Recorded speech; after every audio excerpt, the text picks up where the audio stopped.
সাকিবের জন্য দরজা খোলা বলেছেন বিসিবি।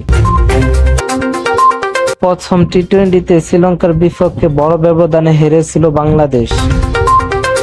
একই দিনে দুবাই ক্যাপিটালসের হয়ে গ্লোবাল সুপার লিগে অভিষেক রাঙান সাকিব আল হাসান। ব্যাটে বলে তার নৈপুণ্য আসরের প্রথম ম্যাচে সেন্ট্রাল ডিস্ট্রিক্টকে 22 রানে হারায় দুবাই।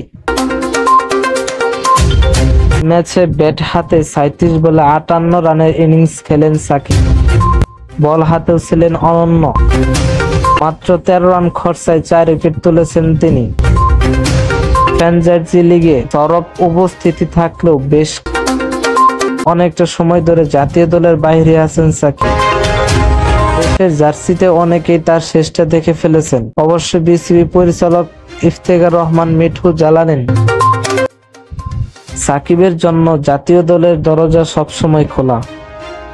আজ শনিবার মিরপুর গণমাধ্যমের মুখোমুখি হয়ে মিঠু বলেন, বাংলাদেশের গ্রেটেস্ট ক্রিকেটার হচ্ছেন সাকিব আল হাসান। এখানে কোনো সেকেন্ড চয়েস নেই।